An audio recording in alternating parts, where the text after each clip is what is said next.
Hello my dear student, कैसे आप सब। उम्मीद करता हूँ कि आप सब बहुत अच्छे होंगे।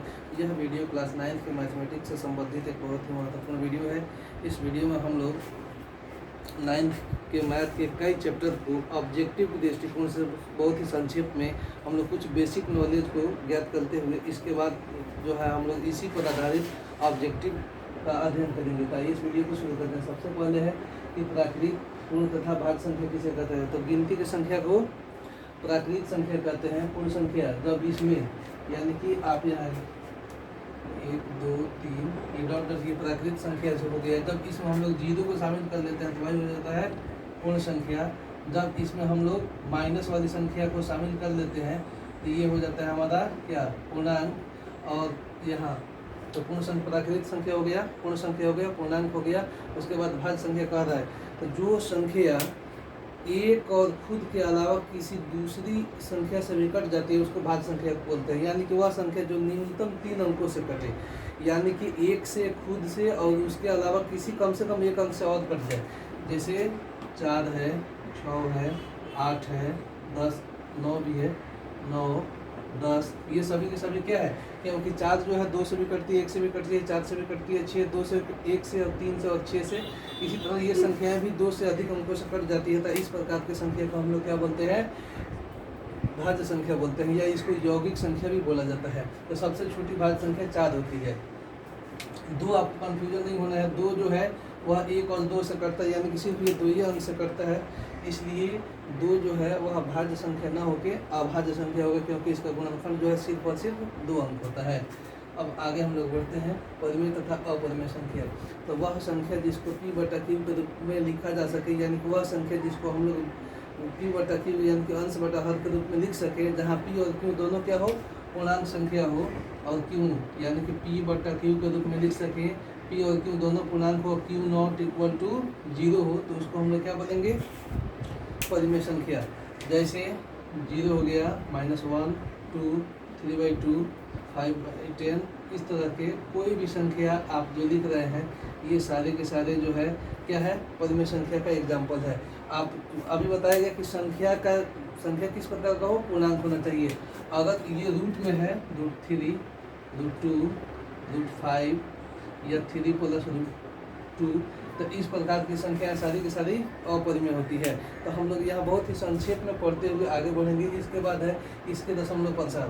परिमेय संख्या यानी कि परिमेय संख्या जब ऐसे बटा के रूप में रहे, इसके दशमलव प्रसार यानी कि ये जब इसको हम लोग भाग लगाते हैं तो ये किस प्रकार से होता है।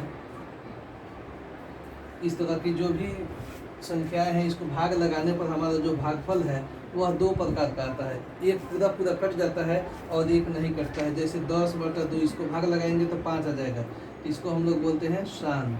अगर ये 10/3 है तो ये 3 3 का 9, एक दशमलव देंगे, 1 आएगा, 10 3 3 का 9 3 3 का 9, ये कभी भी नहीं कटेगा। तो इसको हम लोग 3.3 पर इसको रख देंगे, ऐसे लिख लेते हैं बाद। तो दशमलव प्रसार 2 प्रकार का हो गया। इस एक होता है जो पूरा पूरा कट जाता है, इसको शांत, और जो पूरा पूरा नहीं कटता है वह लगातार जो है वह ऐसे रिपीट होते रहता है, इसको हम लोग बोलते हैं अशांत आवर्ती। उसके बाद कहता है कि बहुपद क्या है, इसके प्रकार तथा इसके गुणांक। तो बहुपद क्या होता है, तो वैसा व्यंजक जिसमें चर राशि का घात जो है पूर्ण संख्या हो। चर राशि जैसे x हो, x y z a b c d, ये सब इसको क्या बोलते हैं हम लोग, चर बोलते हैं। इसका जो घात है वह क्या होना चाहिए, पूर्ण संख्या। जब पूर्ण संख्या होगा, किसी भी प्रकार के व्यंजक हो जिसमें चर राशि के घात क्या हो, पूर्ण संख्या हो, तो वह क्या कहलाएगा, बहुपद कहलाएगा, बहुपद कहलाएगा। जैसे 2x 3x² + 2 3x³ -3, या सिर्फ 2 कहा जाए तो ये भी बहुपद है। या 4x⁴ कर दीजिए, आप कुछ भी कर सकते हैं ऐसे। ये सारे के सारे क्या है, बहुपद है, क्योंकि इसमें जो भी चर दिख रहा है इसका जो घात है वह सब का सब पूर्ण संख्या है। यदि किसी भी चर जो है यदि बटा में हो तो वह बहुपद नहीं होता है, क्योंकि बटा वाला जो संख्या होता है उसका जो घात होता है वास्तव में वह ऋणात्मक होता है। या किसी भी चर राशि का घात यदि आप ऋण संख्या में देखें तो वह बहुपद नहीं होगा। कोई भी चर राशि यदि रूट अंडर में हो, क्योंकि रूट अंडर में जैसे x हो, इस तरह की कोई भी संख्या हो तो यह भी बहुपद नहीं होगा, क्योंकि इस रूट का माने होता है, इसका अर्थ होता है 1/2। 1/2 जो है वह पूर्ण संख्या नहीं है, इसलिए रूट अंडर कोई भी रूट के अंदर कोई भी चर राशि होगा तो वह बहुपद नहीं होगा। तो बहुपद जो है घात के आधार पर, इसका घात 1 है, इसको हम लोग रैखिक बहुपद कहेंगे। इसका 2 है, इसको द्विघाती बहुपद। इसी यहाँ 3 है, इसको त्रिघाती बहुपद। यहाँ जो 2 दिख रहा है यहाँ पर, ये भी वास्तव में एक बहुपद है, लेकिन इसमें चर राशि, आप कहिएगा कि इसमें चर राशि तो है नहीं तो बहुपद कैसे हुआ? हाँ है, चर राशि है। इसमें हम लोग ऐसे करके x के पावर 0 कर सकते हैं। जब 0 करेंगे तो इसका मान क्या हो जाएगा? 1। तो 2 गुने 1 बराबर हो गया 2, यानी कि 2 का 2 ये रह गया। यहाँ पर आपको चर जो है दिखाई दिया, इसका घात क्या है? पूर्ण संख्या। 0 जो है पूर्ण संख्या है, तो इसको हम लोग 0 बहुपद भी बोलते हैं। क्या बोलते हैं? 0 बहुपद। इस बहुपद का देखिए, बहुपद का कितना, बहुपद में कितना पद हो सकता है? 2, 4, 5, 10 पद हो सकता है। तो उसमें चर राशि का घात जो सबसे बड़ा होगा वही होगा बहुपद का घात। अब यहाँ एक और क्वेश्चन है बहुपद का, यहाँ पर गुणांक। जैसे यहाँ पर x है, पूछा जाए कि x का गुणांक कितना है, तो x में कितना से गुणा होगा? 2 से। x स्क्वायर का गुणांक कितना है, तो कितना से होगा? 3 से। इसका अगर कहा जाए कि इसमें x क्यूब का गुणांक कितना है, तो क्या हो जाएगा? 3। ठीक, यहाँ पूछा जाए कि x का पावर 4 का गुणांक कितना है, तो ये 4 हो जाएगा। तो इस तरह से इसी बेस पर आपको बहुपद से संबंधित ऑब्जेक्टिव्स मिलेंगे। आगे कह रहा है कि कार्तीय तल, इसको हम मिटा देते हैं, फिर आपको कार्तीय तल के बारे में थोड़ा सा समझा देते हैं, क्योंकि इससे संबंधित जो भी ऑब्जेक्टिव रहेगा आप जब समझे रहिएगा तो आराम से इसको बना दीजिएगा। कार्तीय तल, देखिए कार्तीय तल बोलते हैं हम लोग जब ग्राफ में आप ऐसे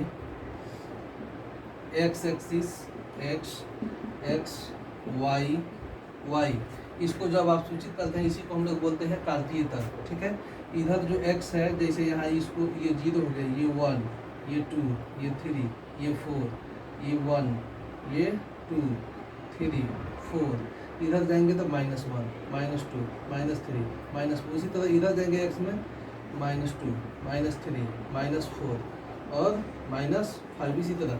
ठीक है, ये जो है इसमें x, ये x है, पहले हम लोग x का मान रखते हैं, तो x प्लस में और y ऊपर जाएगा तो ये प्लस में, यानी कि इसमें ये प्लस है। इसमें जो है x है माइनस में और y प्लस में, यानी कि ये क्या है? Plus minus. ये प्रथम चतुर्थांश, ये 1, 2, 3 जो 4 को भाग बना, इसको चतुर्थांश बोलते हैं। इसको प्रथम, इसको द्वितीय, इसको तृतीय और इसको चतुर्थ। अब यहाँ देखिए, यहाँ x भी माइनस में और y भी माइनस में। यहाँ x प्लस में है और y किस में है? माइनस में है। ठीक है, तो सबसे पहले आप देखिए इसको, इसमें हम लोग x और x डैश जो है, x डैश को इसको हम लोग भुज कहते हैं। क्या कहते हैं? भुज। ठीक है, और y डैश को क्या बोलते हैं? कोटि। ऑब्जेक्टिव में पूछा जा सकता है कि x एक्सिस को क्या बोलते हैं? भुज, और y को क्या बोलते हैं? कोटि बोलते हैं। जहाँ x दोनों एक्सिस जहाँ जो है वह एक दूसरे को काटता है, इसको हम लोग मूल बिंदु बोलते हैं। क्या बोलते हैं? मूल बिंदु। मूल बिंदु का निर्देशांक पूछता है कभी कभी, और बहुत बार भी पूछा है, तो इसका निर्देशांक क्या हो जाएगा? 0, 0। तो यदि आपसे पूछा जाए कि कोई यहाँ कहीं भी इस तरह का रहे, इस तरह का, तो यह जो है आप अभी इस तरह का कोई भी निर्देशांक दिया रहे तो आपसे पूछ सकता है कि ये किस चतुर्थांश में होगा। तो आप सिर्फ इसी को देख कर बता सकते हैं कि ये दोनों, पहला जो मान होता है वह x का होता है, दूसरा जो होता है वह y का होता है। तो x और y दोनों प्लस में है, यानी कि दोनों प्लस किस में है? प्रथम में। ठीक, उसके बाद यहाँ एक माइनस में है और दूसरा प्लस में है, तो x माइनस और y प्लस किस में है? तो दूसरा में है। यहाँ पर देखिए x माइनस और y, पहले का क्या बोल रहे? माइनस, और दूसरा प्लस, तो ये x वाला माइनस और y वाला प्लस, यानी कि ये दूसरा में हो जाएगा। ठीक, उसी तरह इसको -2 और 5 किस में आएगा? किस चतुर्थांश में? तो यानी कि माइनस प्लस किस में आएगा? इसमें। अगर 2 को अगर ऐसे पूछा जाए कि -3 और -2 किस चतुर्थांश में आएगा, तो दोनों माइनस माइनस किस में आता है? थर्ड में। अगर आपसे पूछा जाए कि 4 और -6 ये किस चतुर्थांश में आएगा, तो x प्लस में और y माइनस में, तो x प्लस और y माइनस ये चतुर्थ में आएगा। तो इस बेस पर भी आप बहुत बार ऑब्जेक्टिव पूछता है। आगे ये चतुर्थ, अब आप ये कार्तीय तल समझ गए। उसके बाद पूरक तथा संपूरक कोण। तो पूरक बोला जाता है कि वैसे दो कोण जिसका योग जो है 90 डिग्री, जैसे 80 हो और 80 में कितना जोड़ देंगे तो 90 हो जाएगा, 10। तो 80 का पूरा कहलाएगा 10, या 10 का पूरा क्या कहलाएगा 80। यानी कि वैसे दो कोण जिसका योग 90 डिग्री है उसको हम लोग बोलते हैं पूरक कोण, वह दोनों एक दूसरे का पूरक कहलाएगा। इसी तरह समपूरक, वैसे दो कोण जिसका योग 180 हो उसको समपूरक, जैसे 120 में कितना जोड़ेंगे 60, तो क्या होगा 180, ठीक है। अब उसी तरह 140 में कितना जोड़िएगा तो होगा 80, 180 तो 40, तो ये दोनों एक दूसरे का क्या कहलाएगा समपूरक, क्या कहलाएगा समपूरक। तो ऑब्जेक्टिव में पूछ सकता है कि कोण 60 डिग्री का पूरक क्या होगा, तो आप बता दीजिएगा कि इसमें कितना जोड़ेंगे तो 90 होगा तो 30, ठीक है। उसी तरह अगर कहें कि 120 का समपूरक क्या होगा तो कितना जोड़िएगा तो 80 होगा तो 60, 180 होने के लिए 60 जोड़ेंगे। इस प्रकार से हम लोग इस पूरक और समपूरक से संबंधित भी ऑब्जेक्टिव को हल कर लेंगे। उसके बाद कह रहा है कि त्रिभुज तथा चतुर्भुज का कोण एवं क्षेत्रफल परिमाप भी पूछा जा सकता है। तो त्रिभुज के तीनों कोणों का योग कितना होता है 180। अगर पूछे कि त्रिभुज के तीनों कोण जो है वह कितने समकोण के बराबर होता है, तो दो समकोण के, समकोण में कितना होता है 90-90, तो दो समकोण जो है कितना हो जाएगा 180। उसी तरह चतुर्भुज के तीनों कोणों का योग होता है कितना 360। वह पूछ सकता है कि कितने समकोण के बराबर होता है, तो 360 जो है वह 4 समकोण के बराबर होता है, 4 समकोण के बराबर होता है। त्रिभुज के क्षेत्रफल कितना, तो 1/2 आधार गुना शीर्षलंब। उसी तरह चतुर्भुज तो कई प्रकार का होता है, तो सबका क्षेत्रफल अलग अलग होता है। परिमाप पूछे तो त्रिभुज को पूछे तो तीनों भुजाओं का योग। एक और चीज ध्यान में रखिएगा कि चतुर्भुज का परिमाप भी पूछे तो वह सभी भुजाओं का योग हो सकता है, ठीक है। चतुर्भुज में एक होता है चतुर्भुज का त्रिभुज में एक होता है हिरोन के सूत्र से हम लोग त्रिभुज के क्षेत्रफल में निकालते हैं, तो वहाँ एक निकालते हैं एस, क्या निकालते हैं एस, अर्ध परिमाप। ये होता है a + b + c/2, यानी कि त्रिभुज के तीनों भुजाओं को जोड़कर और 2 से भाग लगा देते हैं, तो उसी को हम लोग बोलते हैं क्या अर्ध परिमाप। तो ऑब्जेक्टिव में इसको भी पूछा जा सकता है। उसके बाद कह रहे हैं कि रोमन संख्या पद्धति, यानी कि रोमन में इसको आप शॉर्टकट में समझ लीजिए कि आप जो है 1 2 3 जो हम लोग ये अंग्रेजी में इसको जो लिखते हैं ऐसे 5 6 7, इसको हम लोग रोमन में कैसे लिखते थे, एक ये 2 को 2 3 4, ठीक है, 5 6 7 को कैसे लिखते हैं ऐसे, 8 को कैसे लिखते हैं इस तरह से, ठीक है, और 9 को ऐसे, 10 को ऐसे। तो ऐसे भी कह सकता है कि 7 को रोमन संख्या पद्धति में कैसे लिखेंगे, 8 को कैसे लिखेंगे तो ऐसे लिखेंगे, या ऐसे कहेगा कि इससे किस संख्या को ये सूचित करता है, तो 9 को, ये किसको करता है तो 10 को। कहा जाए कि 4 को कैसे लिखेंगे तो ऐसे, ये 4 ये जो है किस संख्या को सूचित करता है तो 4 को। तो इस प्रकार से हम लोग रोमन संख्या पद्धति पर भी आधारित प्रश्नों को हल कर सकेंगे। उसके बाद कह देंगे परिसर, तो जब आपको आंकड़ा दिया रहे जैसे 9 10 20 25 40 5 46 50, तो इसमें आपको कहा जाए कि सबसे बड़ी जो संख्या होता है उसको उच्च सीमा बोलते हैं। तो सबसे बड़ी इसमें क्या दिख रहा है तो 50 दिख रहा है, तो सबसे बड़ा उच्च सीमा क्या हो जाएगा उच्च सीमा बराबर 50। सबसे छोटा क्या दिख रहा है, सबसे छोटा 9 से भी छोटा है यहाँ 5, तो सबसे छोटा है 5, सबसे छोटा, दोनों का अंतर जो निकलता है यानी कि 45 निकलेगा, घटाएंगे, वही होता है परिसर। तो परिसर होता है उच्च सीमा माइनस निम्न सीमा। तो इस तरह से हम लोग, और इसी तरह अगर दिया रहा है पीछे इसका बहुलक क्या है, तो इसमें जो संख्या सबसे ज़्यादा बार आया रहेगा वही हो जाएगा क्या बहुलक। इसी तरह दिया रहे कि इसका माध्य क्या है, तो जितनी संख्या दिया रहेगा सबको क्या करेंगे जोड़ के जितना संख्या उससे भाग लगा देंगे वही निकलेगा क्या माध्य, ठीक है। तो इसको आप ध्यान में रखिएगा और इसी बेस पर अब हम लोग कुछ महत्वपूर्ण ऑब्जेक्टिव को भी देखेंगे। आइए हम लोग आगे बढ़ते हैं, इसको अब हम मिटा देते हैं और चूँकि अब हम लोग किसको बनाएंगे ऑब्जेक्टिव को। तो मैं आपके सामने कुछ ऑब्जेक्टिव प्रश्न को रखूँगा और आप लोगों को उसको बनाना है, आपको नहीं बनेगा आपसे तो हम उसको बताएंगे। तो मेरे प्यारे विद्यार्थियों, आप जो है वीडियो को देखते रहें, ये आपके लिए बहुत ही हेल्पफुल है। आप परीक्षाओं में बहुत अच्छे से प्रश्नों को इसके माध्यम से हल कर पाइएगा। तो आइए हम लोग शुरू करें। कुछ ऑब्जेक्टिव को हमने नोट किया है, मैं आपको आगे दिखाता हूँ।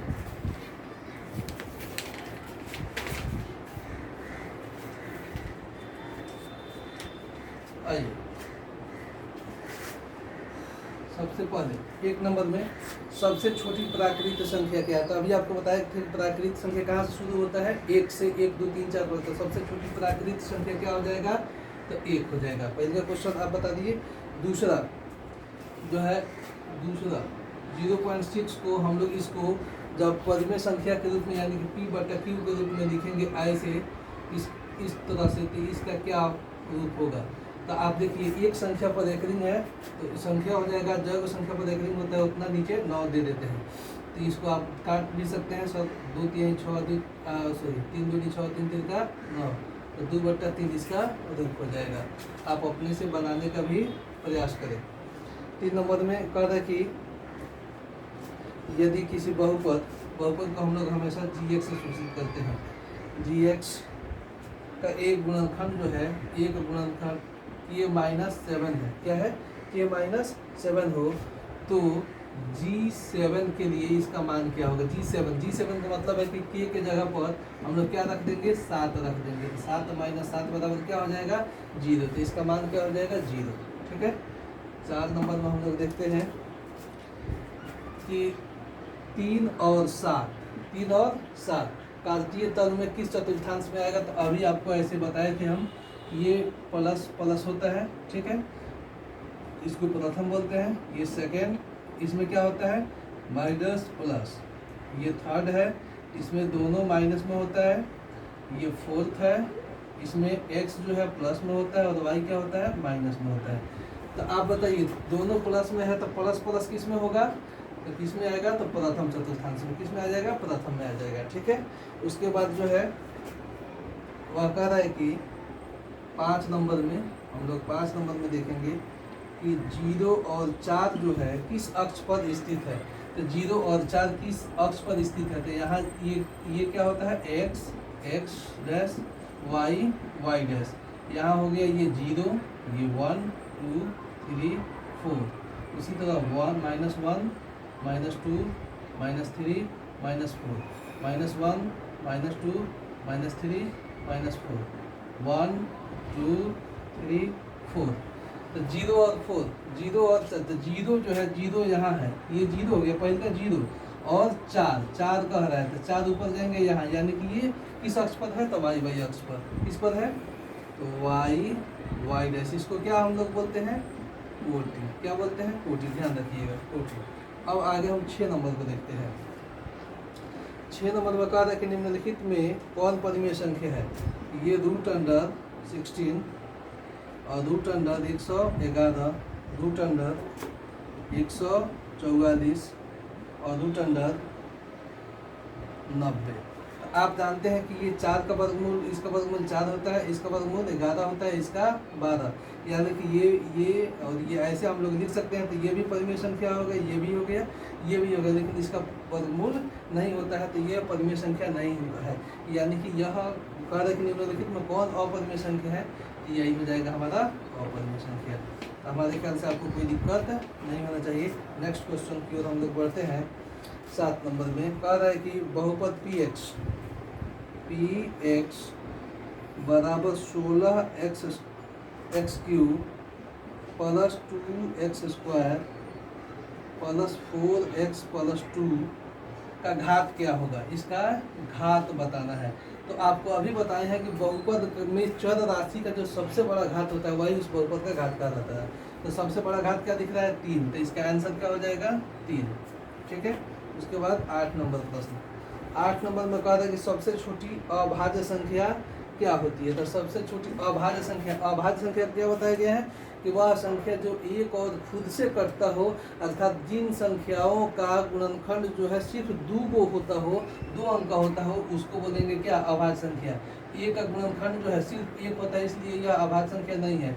2 का 1 और 2 होता है, ठीक है। 3 का 1 और 3 होता है।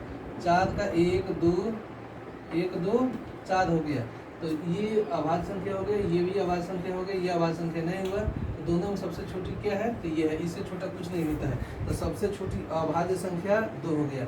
ऐसे भी पूछ सकता है कि कौन ऐसी सम संख्या जो अभाज्य भी है या सम अभाज्य संख्या बताएं, तभी आंसर 2 ही होगा। इसके बाद आगे हम बढ़ते हैं 9 नंबर में। 9 नंबर में निम्नलिखित में कौन संख्याओं का रूप है जहाँ निम्नलिखित में कौन जो है सम संख्याओं का रूप है जहाँ m एक प्राकृतिक संख्या है। कह रहा है कि एक ऑप्शन में 2m, उसके बाद कह रहा है कि 2m-1, उसके बाद 2m+1, और उसके बाद कह रहा है कि नॉन ऑफ दीज, कोई नहीं। तो कह रहा है कि ये कौन सा सम संख्या का रूप है जहाँ m क्या है, एक प्राकृतिक संख्या है। तो m का मान 1 2 3 4 5 कुछ रखिएगा, 2 रखिएगा, 2 दूनी 4, 3 रखिएगा, 2 3 6, 4 रखिएगा, 2 चौका 8। अगर m का मान यहाँ पर आप 2 रखते हैं, 2 दूनी 4 में से 1 हट जाएगा 3, इसमें 2 दूनी 4 1 5, यानी कि हमारा इसमें कोई किसी में भी m का मान रखेंगे तो सम संख्या नहीं आएगा, सिर्फ पहला में आएगा। तो सम संख्या के रूप में सिर्फ यही है, तो यही इसका आंसर हो जाएगा। इस आप क्वेश्चन को ध्यान से सुनिएगा, चूँकि क्वेश्चन हम लिख नहीं रहे हैं। क्वेश्चन का निम्नलिखित में कौन सम संख्याओं का रूप है जहाँ m एक प्राकृतिक संख्या है, तो यही हो जाएगा। उसके बाद नेक्स्ट हम लोग 10 नंबर क्वेश्चन देख रहे हैं। 10 नंबर में है कि x² into x² plus 3x plus 3 का घात। तो अभी आपको बताया गया कि बहुपद में चर राशि का जो सबसे बड़ा घात होता है वही उस बहुपद का घात कहलाता है। तो यहाँ क्या है, x² है, यहाँ भी x² है, ठीक है। तो x² है, तो इस बहुपद का घात क्या हो जाएगा, तो आप इससे गुना कीजिएगा। क्या कीजिएगा, तो गुना कीजिएगा। तो ऐसे भी हो, इसका जब हम लोग गुना करेंगे x से, तो ये हो जाएगा क्या, x के पावर 4, ये 3x के पावर 3 और 3x², ऐसे ये हो जाएगा, ठीक है। तो इसमें इस बहुपद का घात क्या आएगा, आंसर हम लोग का 4 आएगा। क्या आएगा, 4। नेक्स्ट हम देखते हैं, एक रेखा पर कितने बिंदु हो सकते हैं। 11 नंबर में हम देख रहे हैं यहाँ पर, एक रेखा पर, ये रेखा है कितना बिंदु, तो ये सादा बिंदु हो सकता है। तो यानी कि एक रेखा पर कितना बिंदु हो सकता है, तो अनंत। कितना बिंदु, अनंत। उसके बाद कह रहा है कि यहाँ 12 नंबर में -10 और 8 में कोटि कौन है, -10। तो अभी बताया आपको कि पहला जो होता है वह x का मान होता है और दूसरा होता है वह y का होता है। तो x को भुज कहते हैं और y को कोटि कहते हैं। इसमें कोटि का मान क्या हो जाएगा, तो 8 हो जाएगा। क्या हो जाएगा, इसमें कोटि का मान 8 हो जाएगा। इस तरह से आप जो है, इस तरह से कोई भी प्रश्न रह सकता है, इसमें इसके मान अलग हो सकता है, लेकिन भुज और कोटि पूछेगा तो पहला भुज होता है और दूसरा क्या होता है, कोटि होता है। इसके बाद अब हम लोग देखते हैं 13 नंबर।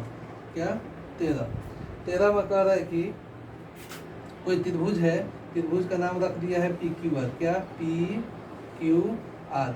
इसमें दिया है कि कोण P जो है वह 50 डिग्री है और कोण Q जो है वह कितना है, 80 डिग्री है। तो पूछ रहा है आर क्या होगा। तो आप जानते हैं त्रिभुज के तीनों कोणों का योग कितना होता है, अभी बताए हैं 180। तो इसमें से 2 को कोण दिया हुआ है, तो दोनों को अगर हम लोग जोड़ते हैं तो दोनों का जोड़ेंगे तो कितना आएगा, ये 130, 50 और 80 130, 180 तीनों कोण का योग होता है। उसमें से 2 को दिया, दोनों घटा दीजिए तो कितना आ जाएगा, 50 आ जाएगा। तो आर का मान क्या हो जाएगा, 50 डिग्री, ठीक है।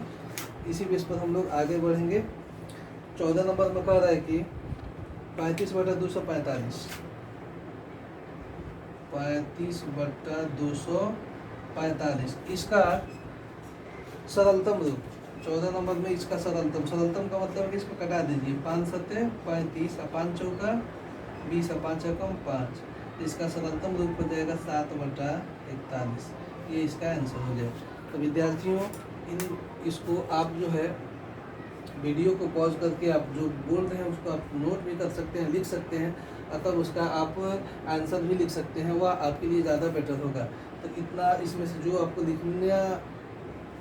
लिखने की आवश्यकता हो उसको आप लिख लीजिए। मैं इसको मिटाता हूँ, फिर आगे बढ़ता हूँ।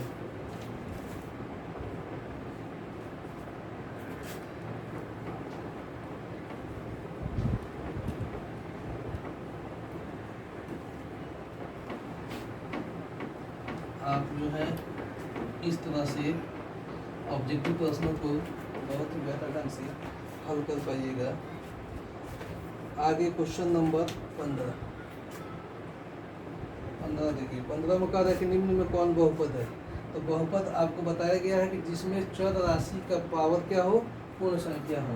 तो ऑप्शन क्या है, 1/x + 2, और दूसरा में आपका ऑप्शन है x² + x + 4, और सी में है x का पावर 1/2। 2 प्लस एक्स प्लस 4 और डी में है x square plus 7x plus 28। तो अभी क्या बताया आपको कि चर राशि का घात क्या होना चाहिए, पूर्ण संख्या होना चाहिए। इसमें चर राशि यहाँ x है, बटा में है, बटा में नहीं होना चाहिए। बटा में जो होता है उसका जो घात होता है वास्तव में वह क्या होता है, ऋणात्मक होता है। इसमें रूट अंडर x ये नहीं होगा। यहाँ x के पास 1/2 है, 1/2 का मतलब होता है बटा है, ये भी नहीं होगा। यहाँ x के पास 2 है तो ये हो जाएगा। तो हमारा आंसर यही हो जाएगा। उसके बाद हम 16 नंबर देखते हैं। 16 नंबर में कह रहा है कि x निर्देशांक को यानी कि x और x को x डैश को क्या कहते हैं। 16 नंबर में कह रहा है कि x निर्देशांक को क्या कहते हैं। x निर्देशांक को क्या कहते हैं, तो क्या इसको बोलते हैं, तो भुज बोलते हैं। क्या बोलते हैं, भुज। 17 में देखिए, 17 में बहुपद एक दिया है x के पावर 2, उसके बाद 4x, उसके बाद 32/7। कह रहा है कि इसमें अचर पद कौन सा है, अचर पद। तो अचर पद तो आपको दिखिए रहा है कि 32/7 क्या है, अचर पद है। यही इसका आंसर हो जाएगा। क्वेश्चन नंबर 18 कह रहा है कि x जो है वह 0 से क्या है, छोटा है, ठीक। y भी 0 से क्या है, छोटा है। तो कह रहा है कि यहाँ x जो है वह किस पाद में होगा, यानी कि काटिए। तो 0 का मतलब कि x जो है वह किस रूप में है, माइनस के रूप में। 0 छोटा क्या होता है, माइनस। y भी किस रूप में है, तो माइनस के रूप में। अर्थात माइनस माइनस किस में होता है, तो माइनस माइनस बता सकते हैं किस में होता है, तो तीसरा में। तो इसका आंसर हो जाएगा 3, ठीक है। उसके बाद हम लोग 19 को देखते हैं। 19 में कह रहा है कि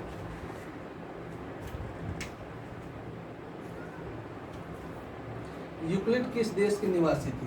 यूक्लिड किस देश का निवासी थे, तो यूक्लिड जो थे वह कहाँ के थे, मिस्र के। कहाँ के, मिस्र के। उसके बाद है त्रिभुज के तीनों कोणों का योग कितना होता है। त्रिभुज के तीनों कोणों का योग कितना होता है, तो 180 डिग्री।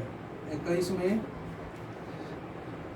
द्वितीय पाद में किसी बिंदु के भुज का चिन्ह होगा। तो द्वितीय पाद, द्वितीय ये हो गया द्वितीय पाद इसको। तो इसमें किसी बिंदु के भुज का चिन्ह, इसमें तो ये भुज हो गया, ये पहले का भुज यानी कि x वाला भुज होता है। तो भुज का चिन्ह क्या होगा, द्वितीय पद में भुज का चिन्ह क्या होगा, तो भुज का चिन्ह माइनस में होगा। क्या होगा, माइनस में, ठीक है। उसके बाद कह रहा है कि बहुपद √5 का घात क्या होगा। तो आप जानते हैं कि बहुपद में चर राशि का जो घात होता है वही बहुपद का घात कहलाता है। इसमें चर तो आपको दिख नहीं रहा है, तो इसका घात क्या होगा, तो इसमें आप चर ऐसे अपने मन से लिख सकते हैं। इसमें चर लिख कर उसका घात क्या कर दीजिएगा, 0। तो उसका मान 1 हो जाएगा और 1 से इसमें गुणा कीजिएगा, इतना ही रह जाएगा। तो इसका आंसर हो जाएगा, घात क्या हो जाएगा, 0। उसके बाद 23 में कह रहा है कि 23 में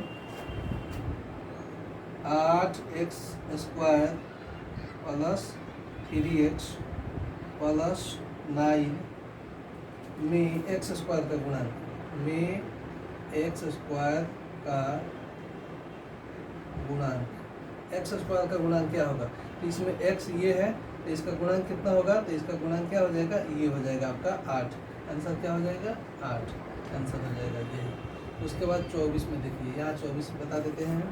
24 कह रहा है कि निम्नलिखित में कौन पदवीय संख्या है। पदवीय संख्या ए में दिया है 0, बी में दिया है √7, सी में दिया है √2 प्लस √2 और डी में दिया है सभी।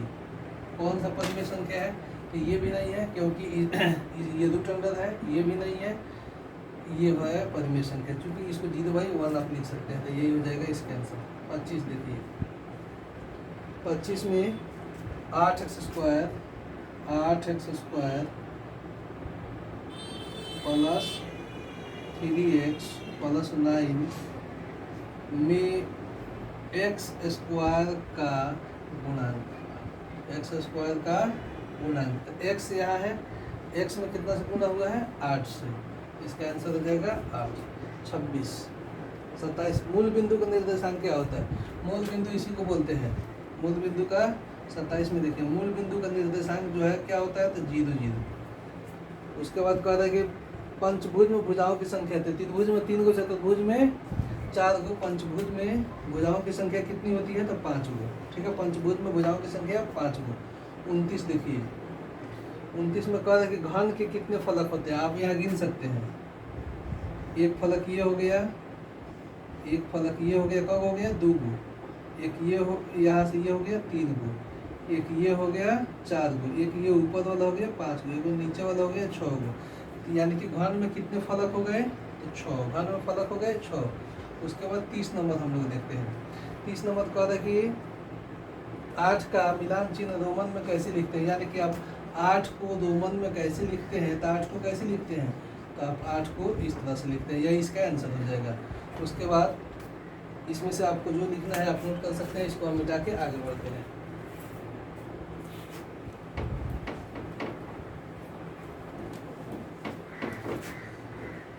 इस तरह से आप जो है मैथ के ऑब्जेक्टिव प्रश्नों को बहुत ही आसानी से हल कर पाइएगा। अब यहाँ से हम लोग 31 को देखते हैं, इसको 31, इसके बाद 32, 33, 34, 35, 36, 37, 38, 39, 40, 31 में कहता है कि चतुर्भुज के चारों कोणों का योग कितना होता है। तो आपको अभी बेसिक चीज नॉलेज में आप बेसिक जो बता रहे थे उसमें बताए थे कि चतुर्भुज के चारों कोणों का योग होता है 360 डिग्री। 32 में s बराबर s प्लस, इसमें कौन सा संबंध सही होता है, 2 कि s बराबर a plus b plus c by 3, कि s बराबर a plus b plus c, या सभी, या सभी। तो आप जानते हैं कौन सा सही होता है, ये सही होता है, यानी कि ये सही हो जाएगा। 33 में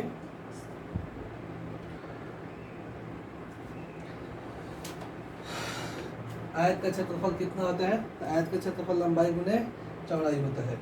ठीक है, उसके बाद कह रहा है कि 34 कह रहा है कि px बराबर x स्क्वायर माइनस 4 तथा फिर एक और px है, वह है कितना, x स्क्वायर प्लस 4। तो कह रहा है कि इसमें px प्लस qx, यानी कि px, यहाँ ये qx है, px प्लस qx का मान क्या होगा, तो दोनों को जोड़ दीजिए, दोनों को जोड़ेंगे तो ये क्या हो जाएगा, कट जाएगा, ये दोनों जुट जाएगा, तो दोनों, इसका आंसर आ जाएगा 2x स्क्वायर, यानी कि px का मान ये है, ये px है और ये qx है। तो कहा था कि दोनों को जोड़ने पर क्या हमें मिलेगा, तो जोड़ेंगे तो एक प्लस 4 है, माइनस 4 कट जाएगा, x स्क्वायर जुट जाएगा, ये आंसर। उसके बाद कहा था कि 35 में सॉरी 3 सेमी भुजा वाले समबाहु त्रिभुज का परिमाप क्या होगा। तो कोई भी त्रिभुज का परिमाप तीनों भुजाओं का योग होता है। समबाहु त्रिभुज है तो तीनों भुजा उसका क्या होगा, समान लंबाई का होगा। तो 3 प्लस 3 यानी कि 9 cm इसका परिमाप हो जाएगा। उसके बाद 75 डिग्री का पूरक कोण क्या होगा, 75 का पूरक। तो आप जानते हैं कि पूरक जो दिया रहेगा जितना भी डिग्री, उसमें हम लोग जितना जोड़ने पर 90 आ जाए वही, यानी कि हम सब मान लें कि यहाँ x इसका पूरक होगा तो क्या आना चाहिए 90। तो x बराबर 90 उधर जाएगा 75 तो घटेगा, तो इसका पूरक क्या आ जाएगा 15, यानी कि 75 में आप कितना जोड़िएगा तो 90 होगा तो 15। उसके बाद कह रहा है कि 37 में px बराबर x square minus 4x plus 4, तो P2 का मान क्या होगा, क्या P2, यानी कि यहाँ पर हम लोगों को सॉरी Px का मान, या तो x की जगह हम लोग क्या रख देंगे 2 रख देंगे, तो 2 रखेंगे तो 2 स्क्वायर, ये 2 गुने 4 गुने 2 प्लस 2, 2 दूनी 4, 4 दूनी 8 प्लस 4, 4 से 4 कट गया, आंसर हो जाएगा -8 आंसर। ठीक है, उसके बाद 38 हम देखते हैं। 38 में a सेंटीमीटर भुजा वाले घन का पृष्ठीय क्षेत्रफल क्या होगा। तो घन का पृष्ठीय क्षेत्रफल होता है 4 गुना भुजा स्क्वायर, क्या होता है 4 गुने भुजा का स्क्वायर। तो भुजा कितना दिया है ए, इसका मतलब है कि 4a² इसका आंसर हो जाएगा। उसके बाद हम लोग देखते हैं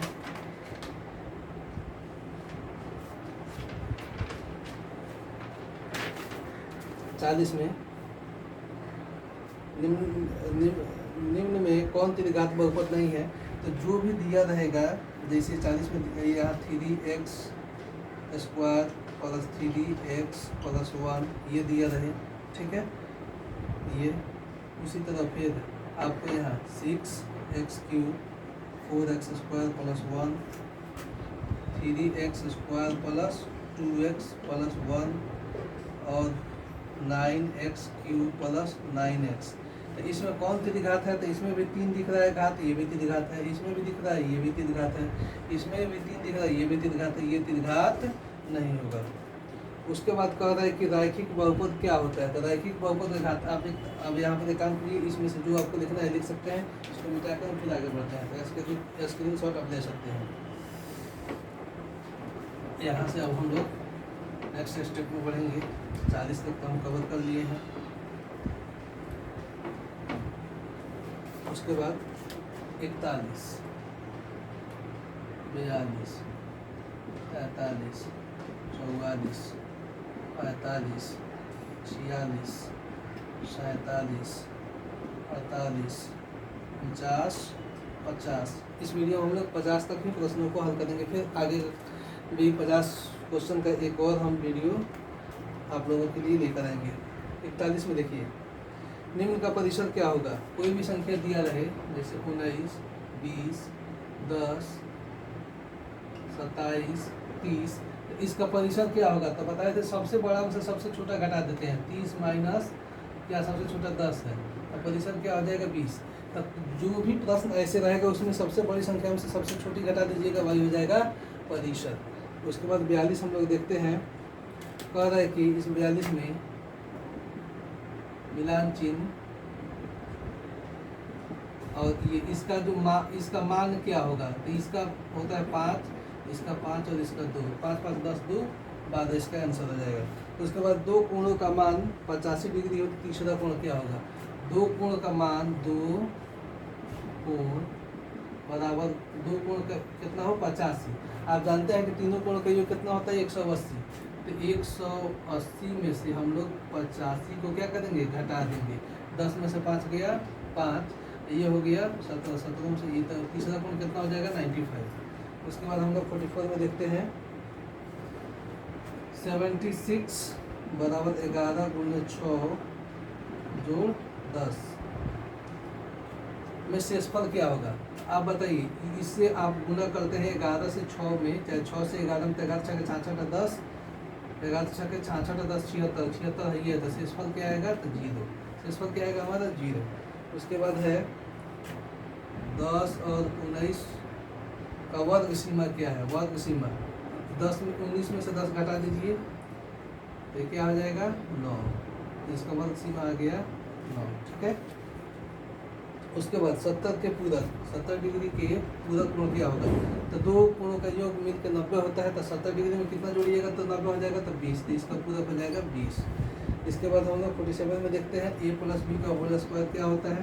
तो आप जानते हैं a + b का whole square a² + 2ab + b², यही इसका आंसर हो जाएगा। ऑप्शन में और कुछ जो भी दिया रहेगा वो गलत दिया रहेगा। उसके बाद है 48 1/3 का कह रहा है कि इसका जो है वह 0.35 रूप में होता है। भाग करेंगे तो ये 3 3 3 3 कभी नहीं कटने वाला है। तो इसको हम लोग ऐसे लिख सकते हैं 0.3 पर रैंक दे देंगे, यही हमारा आंसर हो जाएगा। 49 जो है कहा था कि 3a² b² + b³ का घात क्या होगा। तो इसमें सबसे बड़ी घात क्या है 3 है, तो इस बहुपद का घात हो जाएगा 3 आंसर। और हमारा लास्ट क्वेश्चन था सबसे छोटी यौगिक यानी कि भाज्य संख्या क्या है। तो सबसे छोटा देखिए 1 2 3 4 5 6, इसमें देखिए इसका एक ही गुणनफल होता है, ये भाज्य गुणन, जिसका गुणनफल कम से कम 3 को हो, यानी कि वह 3 अंकों से कट जाए। या जो है 1 और 2 से कटता है 2 1 होगा, ये 1 और 3 से कटता है 2 1 होगा, ये 1 से 2 से और 4 से कटता है। और ये अभी यहाँ से आगे हमको नहीं देखना है, यहीं तक में हमारा आंसर मिल गया। ये अभाज्य हो गया, ये अभाज्य हो गया और ये भाज्य हो गया। तो सबसे छोटी भाज्य संख्या क्या आ गया? 4, जिसको यौगिक संख्या भी कहते हैं। तो बच्चों इस तरह से हम लोग इस वीडियो में बेसिक नॉलेज के साथ 50 ऑब्जेक्टिव प्रश्न को कवर किए हैं। नेक्स्ट वीडियो जब हम लेकर आएंगे तो उसमें भी आपको कुछ बेसिक नॉलेज के साथ 50 प्रश्न और भी मिलेंगे। इस तरह से हम लोग पूरे मैथमेटिक्स को बहुत ही अच्छे ढंग से ऑब्जेक्टिव और सब्जेक्टिव का तैयारी कर लेंगे और आप परीक्षा में बहुत अच्छा मार्क्स प्राप्त कीजिएगा। ऐसे ही वीडियो को देखने के लिए चैनल पर बने रहिए। चैनल को सब्सक्राइब भी करें, दोस्तों के पास शेयर भी करें। Thank you for watching.